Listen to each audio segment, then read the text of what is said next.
पहले सत्य के मार्ग पर चलना पड़ेगा, उसके बाद उसी ईश्वर को अपने अंदर अनुभव करना पड़ेगा। जब ये दो काम कर लेंगे तो तीसरा अपने आप हो जाएगा। क्या मिलेगा फिर आपको? क्या मिलेगा? आनंद। अभी आपने अपने भीतर ईश्वर का अनुभव नहीं किया, खोजा नहीं उसे। अच्छा, आप बहुत गहरे हैं मेरी माँ, आप बहुत गहरे हैं, आपके भीतर ये पूरा संसार है।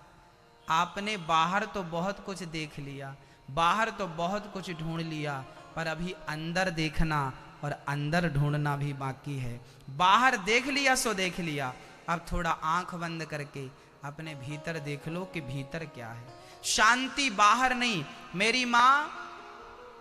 यदि हमने बाहर दिया जला दिया और कोई आंखें, किसी की आंखें फूटी हो, तो उसके आंखें जिसकी फूटी हो उसके सामने 10 दिए जला दो, 100 दिए जला दो, तो कोई अर्थ है? अंधे के सामने आप सूर्य भगवान को लाकर खड़ा कर दो तो कोई अर्थ है ना मेरी माँ। अंधे के सामने 1000 दीपक भी बेकार हैं, और जिसके भीतर एक दीपक जल गया, जिसकी आंखें जाग गईं, देखने लगी, वो अंधकार में भी अपना मार्ग ढूंढ ही लेता है, जिसकी चेतना जाग जाती है। बस मेरी माँ, आप अंधे ना बने। अच्छा बताओ, अंधा किसे कहते हैं? जिनकी आंखें फूट गई वो, या जिनका विवेक और बुद्धि फूट गई वो? जिनकी आंखें हैं वही लोग बड़े अंधे हैं। हाँ या ना? उदाहरण देता हूं। आज हमने एक अखबार पढ़ा, यूपी में 15 दिन पहले एक घटना घट गई उत्तर प्रदेश में। सुनना, 15 दिन पुराना अखबार आज हमने पढ़ा। यूपी के किसी शहर का वो अखबार था। उस अखबार में आया था कि बहू और बेटे ने अपनी माँ को इतना टॉर्चर किया, अपने बाप को इतना टॉर्चर किया कि माँ बाप जहर खा के मर गए। बेटे ने खुद की औलाद, जिसके लिए रोते हो ना भगवान बेटा दे दे बेटा दे दे, उसी बेटा ने अपनी माँ को और उसी बहू ने अपनी सास को इतना परेशान किया कि दोनों बुढ़ा बुढ़ी जहर खाने पर मजबूर हो गए, मजबूर हो गए, मर गए। इससे क्या देखा हमने, क्या सीखा हमने? कि उन बच्चों के आंख थी, फिर भी उन्हें अपने मां की वेदना दिखाई पड़ी क्या? मां का दर्द दिखाई पड़ा क्या? मां बाप की चीख और पुकार सुनाई पड़ी क्या? अंधे वो नहीं होते मेरी मां जिनकी आंखें फूटी होती हैं। अंधे वो होते हैं जिनकी दोनों आंखें सलामत हैं, फिर भी उन्हें किसी का दर्द दिखाई नहीं पड़ता। यही अंधे लोग। ये अंधे बहुत खतरनाक अंधे हैं।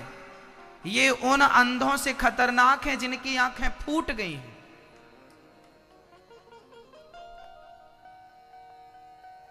हाँ, अंधा कौन है? 16 दिसंबर की रात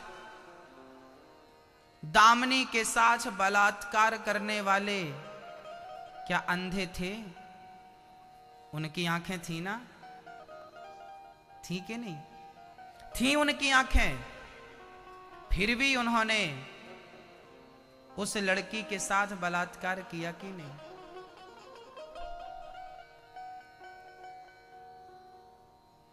क्या उस लड़की ने बोला नहीं होगा कि मैं तेरी बहन हूं? क्या उन्हें सुनाई पड़ा? बहरे थे वो। क्या उन्हें दिखाई नहीं पड़ा कि ये भी हमारी भी, उनमें भी किसी की बहन शायद इतनी ही उम्र की रही हो? उन बलात्कारियों की बहन भी तो शायद इसी उम्र की रही हो, किसी की बहन तो रही होगी ना? तो क्या उन्हें उस लड़की में अपनी बहन नजर आई? नहीं ना। तो आप क्या कहेंगे, अंधे कौन लोग हैं? जिनकी आंखें फूटी हैं वो अंधे हैं? मेरी मां, अंधे वो नहीं हैं जिनकी आंखें फूट गई, अंधे वो हैं जिनकी दोनों आंखें हैं, फिर भी उन्हें सच नजर नहीं आ रहा है। उन्हें क्या नजर नहीं आ रहा है? क्या नजर नहीं आ रहा है? जिन्हें सत्य नजर नहीं आता उन्हें शास्त्र अंधा कहते हैं भक्तों, अंधा। धृतराष्ट्र अंधे थे।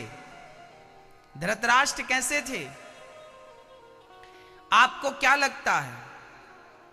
आप लोगों ने महाभारत में सुना होगा धृतराष्ट्र अंधा था।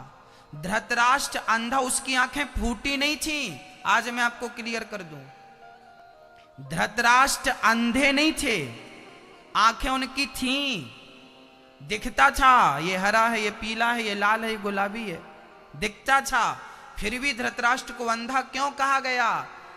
इसलिए अंधा कहा गया कि धृतराष्ट्र जिस सभा में राजा बनकर बैठे थे उसी सभा में एक नारी के कपड़े उतारे जा रहे थे।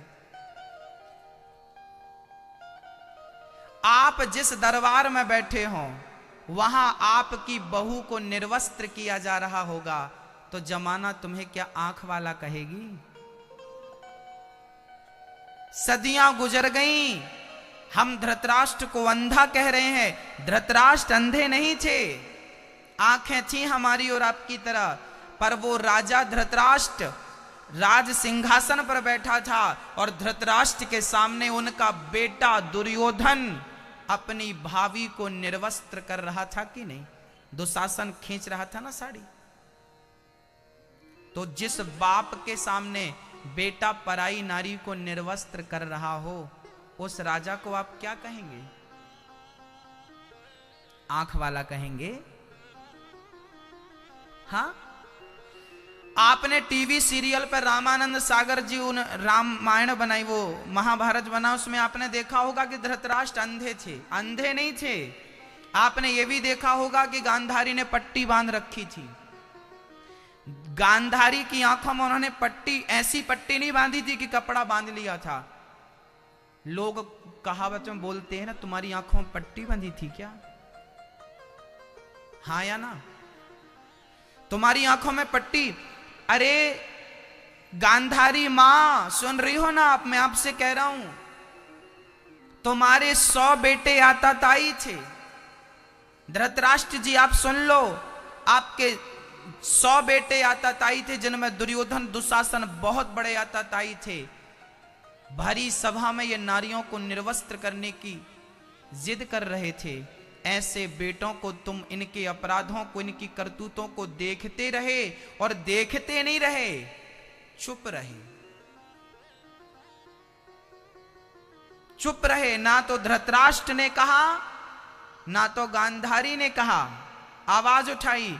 जो आपका बेटा गलत कर रहा हो फिर भी आप चुप रहें, फिर भी आप देख कर भी ना देखने वाले बन जाएं तो आपको क्या कहा जाएगा? अंधा। आने वाली सदी आपको अंधा नहीं कहेगी। कैसे अंधे मां बाप थे वो? तो धृतराष्ट्र और गांधारी अंधे नहीं थे, वैसे अंधे नहीं थे जैसा अभी तक आप लोग जान रहे थे, ऐसे अंधे थे। मोह में, कहते हैं बाप अपने बेटे के मोह में अंधा हो जाता है। यही अंधा था धृतराष्ट्र, यही अंधी थी गांधारी मां। हाँ भक्तों, आपसे पूछ रहा हूं, आप तो अंधे नहीं हैं? कहीं आप भी अपने बेटे की गलती देखकर, ये बात आप हमें मत कहिएगा, अपने आप से पूछिएगा, कहीं आप भी गलत का साथ तो नहीं दे रहे हैं? आपकी औलाद ही यदि गलत हो जाए तो ऐसी औलाद का त्याग कर देना चाहिए। क्या गलत आदमी का आप साथ देंगे क्योंकि वो आपका बेटा है? बलात्कारी है तो आप उसे बचाएंगे क्योंकि वो आपका बेटा है? वो समाज कभी तरक्की नहीं कर पाती, वो लोग कभी तरक्की नहीं कर पाते जो गलत का साथ देते हैं। वो लोग आसमान को छू लेते हैं जो सच का साथ दिया करते हैं। भक्तों, राजा हरिश्चंद्र को आज भी हम याद करते हैं केवल इसलिए क्योंकि वो सत्य के साथी थे। और सत्य के लिए राजा हरिश्चंद्र बाजार में बिक गए, पत्नी बिक गई, बेटा रोहित बिक गया, खुद का मूल्य लगाया। बताइए, जब आप पर मुसीबत आती है ना, तो आप अपने गहने बेच देती हो माँ, आप अपना घर बेच देती हो मेरी माँ, मेरे भाई, आप अपनी जमीन जायदाद बेच देते हो, पर आप कभी अपने आप को नहीं बेचते, पर आप कभी अपनी पत्नी को नहीं बेचते, पर आप कभी अपने बेटे को नहीं बेचते। पर धर्म की रक्षा करने के लिए वो राजा हरिश्चंद्र जो अपने आप को बेच दिया हो, अपनी पत्नी को बेच दिया हो, ये सत्य की रक्षा थी। एक वो भारत था जहां सत्य के लिए लोग बिक जाते थे, और एक ये भारत है जहां लोग कहते हैं सच नहीं, झूठ बोलेंगे तो ही दुकान चलेगी। कितना बदल गया। सतयुग क्या था, त्रेता युग क्या था, द्वापर युग क्या था, कलयुग क्या है? यही सतयुग है मेरी मां। तुम सच बोलोगी तो सतयुग चालू हो जाएगा, तुम झूठ बोलोगी तो कलयुग चालू हो जाएगा। युग आपकी मानसिकता से बदलते हैं, युग आपकी विचारधारा से बदल जाते हैं। देखने का नजरिया बदल जाएगा तो युग बदल जाएगा। विचारधारा नहीं बदलते हम, दृष्टिकोण नहीं बदलते हम।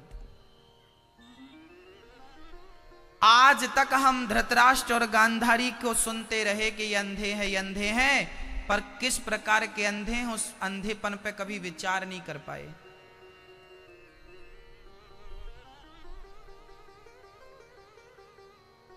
क्यों नहीं विचार कर पाए हम?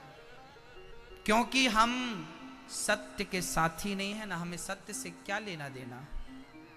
हमारी तो बस दुकान चल जाए, 2 पैसे बच जाएं, बस हम तो करोड़पति बन जाएं, तुम चूल्हे में जाओ। सत्य जाए तेल लेने, हमारी तो दुकान चल जाए, पैसे मिल जाएं करोड़ों रुपए। किसे पड़ी है सच की?